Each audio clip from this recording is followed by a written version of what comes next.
So to start with, tell us a little bit about yourself. What do you get up to here in San Francisco? Yeah, so I lead weekly breathwork meditation groups at a studio called Anchor Meditation in Cow Hollow, which is kind of a newer meditation studio here, and that's been a really lovely way to share breathwork with the community. I'm new to San Francisco. I was living in Los Angeles before this, New York before that.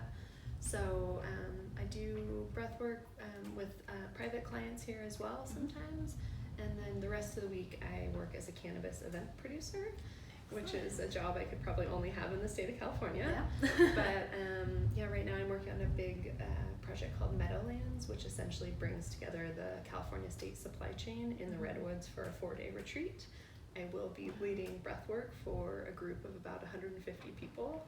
That will definitely be the largest group I've ever gathered with. That's amazing. So it's a lot of logistics and planning, but it's also really satisfying. Who's going to be going to that?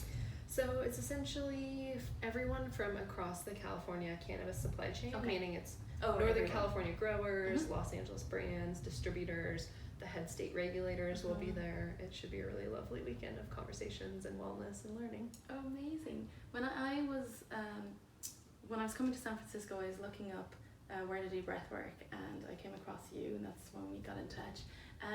I feel like there's not a lot of breathwork going on here, or is that just what you can Google? Yeah, there are a few other breathwork practitioners that I know of here, and all of them have been trained with the same teacher who I studied with, David Elliott.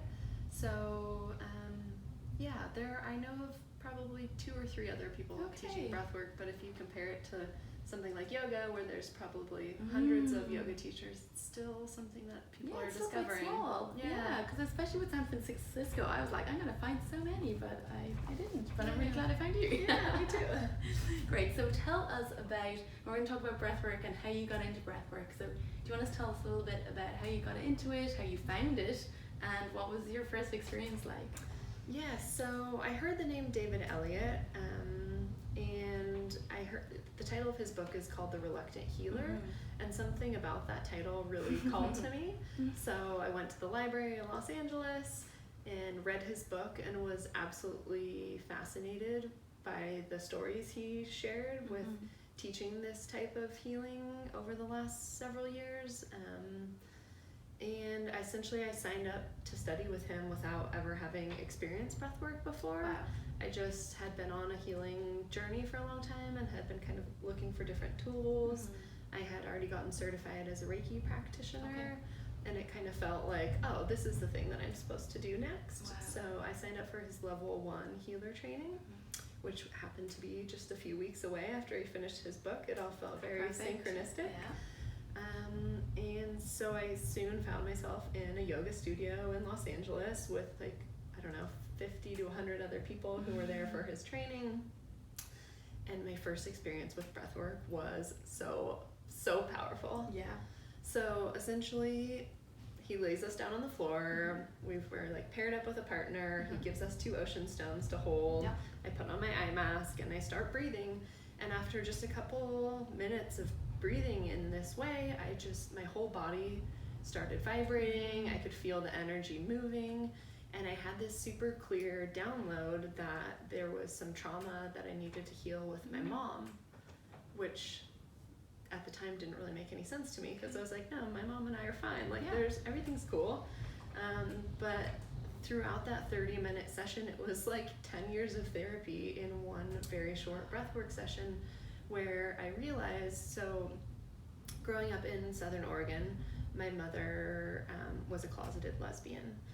And when I graduated from college, she came out of the closet right before I moved away from home. Right. And as I was breathing, what I realized was that all of those formative years of growing up as a young woman with a mother who was in the closet, that she had taught me subconsciously that it wasn't fully safe to be myself in the world. And because she was feeling not safe to be herself? Yeah, because she had spent so many years hiding. Oh my gosh. So powerful. Yeah. Because it's something that's so subtle. It's like, you're like, I have a great relationship with my mom. It's always these things that are on a subtler level that, you could talk about that all day long but not even realize it. Yeah. That's amazing. So it was like, hit me like a ton of bricks, and the rocks the stones in my hand felt super heavy at this point. and I'm tingling and I'm crying and I'm thinking about my mom and realizing that it's safe to be who I am and I can like show up with my full colors. And I just remember sitting up at the end of that session and being like, oh my God, breathwork. Like, I had no idea. I'd hate if you had that session and you're like, oh, breathwork, what is this? And you have another 2.5 days left. Yeah.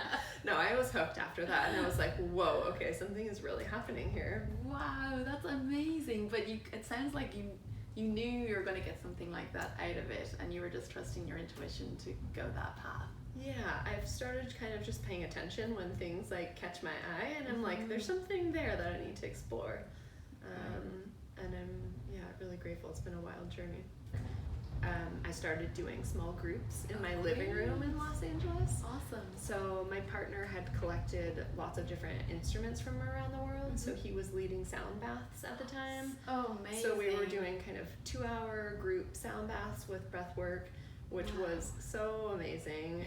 Yes. And such a combination. Such a great combination. Yes. So we eventually moved basically all of the furniture out of our living room so that we can have these we turned our living room into a yoga studio so we can have these groups every week. Wow. And every group is very different, but I've just seen such powerful breakthroughs. There's always someone who has a very strong emotional response. And it's unbelievably healing. So you were doing kind of one-on-one with people for a while first. Yeah. And then how was your own healing going then for the rest of the year? Did you, after that like first initial one, have you noticed a difference in yourself after that? Because it's always so interesting when you do breathwork. So much happens during a session.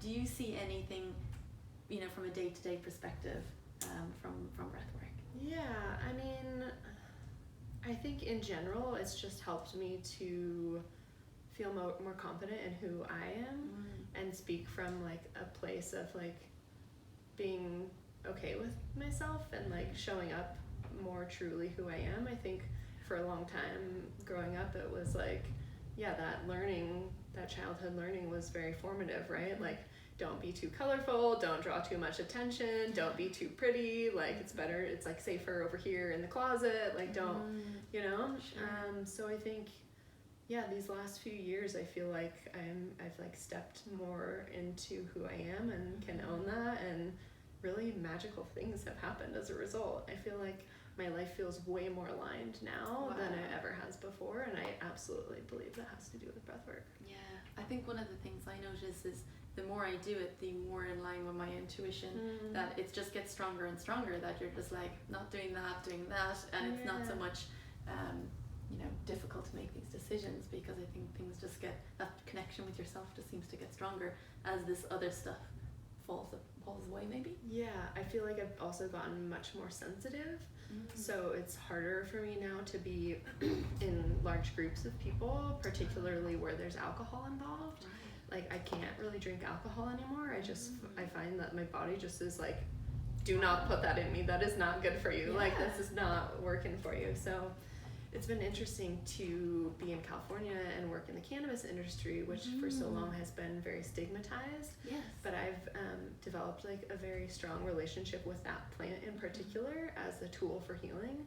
And I very much see cannabis as a plant medicine that has become a great ally for some of the work that I do with breathwork. There's this amazing cannabis tea made by women in California. The brand is called Kikoko. Okay. And one thing I love to do when we have like a private group in someone's home is to start with a tea ceremony.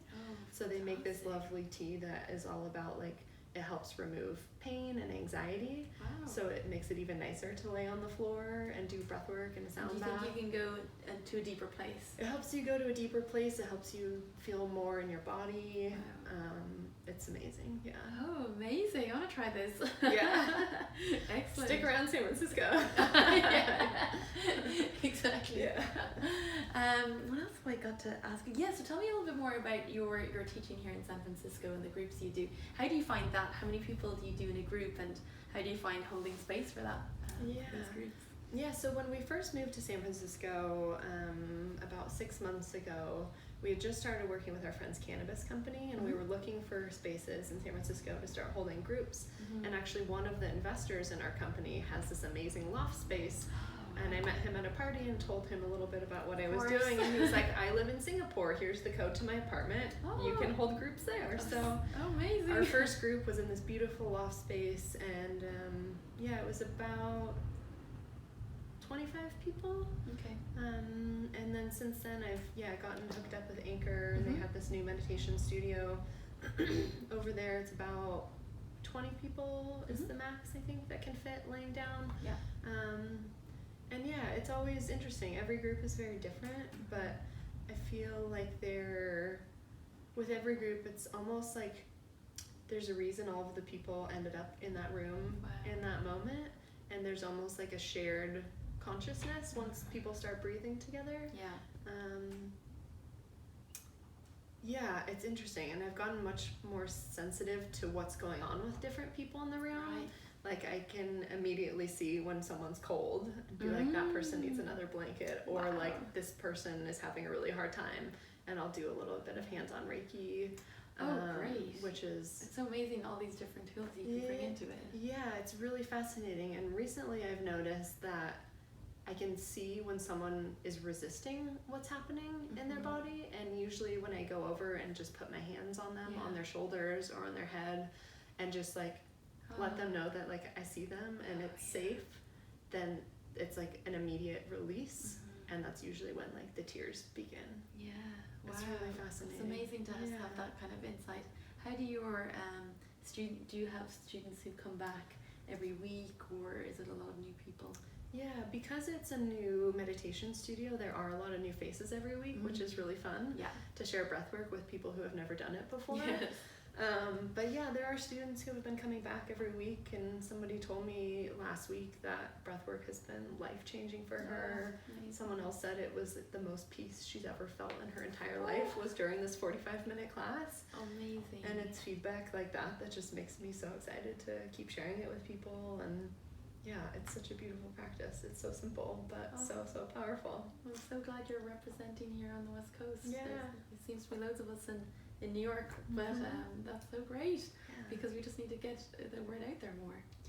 It's still very mysterious to a lot of people, and I think a lot of people come in expecting like a standard seated meditation, and when I put on music and light incense, they're like, wait a minute, what's happening? I think people who are new to breath work, it can be quite overwhelming. I always like to tell people it's breath work. Yes. Like, work is needed, and it's not always an easy journey, but I find the more you can keep coming back to it as a practice, the deeper you go. And once you kind of get used to what can be intense physical responses in your body, the more you're able to move deeper into yourself. I've been thinking about the idea that like healing is a process of becoming more whole. Like I think there's an ancient Germanic word, Hal, what is it? Hal, it's like, hold on, I'm gonna botch this. No, you'll get it. Okay, I'm gonna... But you know what, if you send it to me later, I'll like stick it at the end. So people can know. Some people would say it's the cannabis, like the momentary, wait, what was I talking about? But the idea that like breathwork helps us kind of reclaim all of like parts of ourselves that we've pushed away or deemed unlovable or not enough or too much. It's just this amazing way of getting out of like the mental loops that we get so caught up in, and moving into like a deeper, wider, richer cycle that's more about tapping into like our inner knowledge and like pulling back all those pieces of us and being like, oh, it's safe to come out, like all of me can show up here and be welcomed. And that's my favorite part about group work, is just creating that safe space for people to come together to do the work in community, right? I think so often people think like, oh, I have to hide away all of my traumas and like nobody can see this part of myself because it's too messy. But to like allow that messiness to come out and welcome it and embrace it and let go of the stuff that no longer serves us, it's just really, really important work. In these kind of things, you just realize as well that everybody has their stuff. It's, you know, it's nothing to be be ashamed of. It's, we all have it. Yeah. Given the fact that it's so much work, do you find people come that it's not for some people, or they're not ready for it, or do you ever have that experience? Yeah, I've definitely had people get up after class and look totally rattled and kind of like run out the door before I have a chance to check in with them. So yeah, I think for a lot of people it can be quite overwhelming. The amount of information that comes up, the amount of kind of emotional debris that it stirs up. I think if you are expecting just to sit quietly and have a peaceful experience, that this intense experience can be a little jarring. So I always encourage people to go slow afterwards. Like the thing that I would like to say is that it's almost like sweeping out a dusty attic that you like haven't opened the door for a long time, and you suddenly realize that there's like piles of dust around, and you're like, wait, whose dust is this? Like, no, this isn't actually mine, and it's just like accumulated, and I didn't even know it was happening. And once you start, you're like, oh man, there's so much here. There's so much to clean, but it's like throws open the window and like lets the sunlight in, and it like gets things really messy. So yeah, I always tell people after breathwork, like, go home, hydrate, take some time to like write and journal and process what came up. I think like integrating the learnings is really important. I think it can be a lot to kind of sort through. And is that, to integrate it, would you suggest like the journaling or the journaling, the reflection, and also just having a regular meditation practice, I think is so important to help just return to that place of stillness inside yourself and get more comfortable kind of looking around. Is there any particular type of meditation you subscribe to, or do you think it's just whatever resonates with somebody? Yeah, I think it's kind of whatever resonates. I mean, for a long time, to be honest, I was just using Headspace because I was traveling a lot. It was always in my pocket. It's easy. It would remind me. I would sit down and meditate for 20 minutes. It's a great app. And there's so many versions of that these days that, again, potentially could resonate with different people. But for those times where I'm finding meditation difficult, which can happen a lot, I'll always go back to some app I'll have. Yeah, I think just having someone to kind of guide you through it is nice. Otherwise you can just end up sitting and thinking about your to-do list, and you're like, oh, I'm not actually meditating, I'm just strategizing. Exactly. Which is always why I love breathwork so much, is because that list will go out the window, because you, even just trying to, doing the breath will just get that list out the door for you. It's like it just moves you from your head into your body so fast that it's like there's no... It's a shortcut. It is, right? And it's the closest thing that I found to emulate ayahuasca and some of the experiences I've had with other plant medicines, but like in a super efficient way that's legal. And it's always available to us because it's breath. It's so simple. I've had experiences on both ayahuasca and breathwork that are different, but I've had answers from breathwork that I never got from ayahuasca, which was just, it's not like a lighter version of ayahuasca. It's different, but it's as potent in what you can get from it. Yeah, I would definitely say breathwork is a way to shortcut to an altered state of consciousness. Absolutely. It is a super strong tool for that. I like to say it's like a halfway house between meditation and a whole full-on psychedelic experience. I love that. I'm gonna borrow that. It's true. That's super easy. Is there any other advice you have for people who maybe are interested in trying breathwork and may join you for a class? I would say come with an open mind. I think expectations in general in life set us up for failure. I think just trying not to put too much pressure on it to be a certain way. I think breathwork will give you exactly what you need every time, and that's not always what we want in the moment, but it's usually exactly the medicine we need. And I would say try it at least 3 times before you decide whether or not it's for you, because I think the first time that you do breathwork, you can be so overwhelmed by the physical sensations that it can be quite overwhelming. There's a lot of, people's hands clench up. There's a lot of like jaw tightness. I always give people ocean stones to hold. I find that helps keep them grounded, but think also just a willingness to look deeply at Mhm. yourself is really important, and not judge what comes up. Yeah. Awesome, thank you so much. Yeah, you're so So welcome. you teach here at San Francisco and Anchor, but where can people find you online if they want to learn more about you, your events, and your breathwork?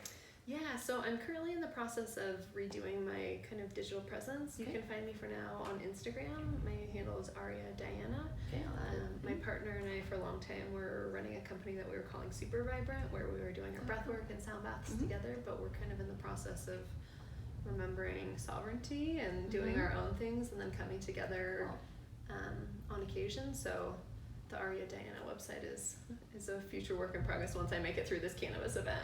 Yeah, Then you're I'll have pretty some busy. new material for a new website. So Awesome, sounds good. So Yeah. go to Instagram and connect with you from there, and I'm sure you'll have links out to those new websites in the future from there. definitely. All right, thank you so much for Thank you your time. so much. Yeah, thanks for being here.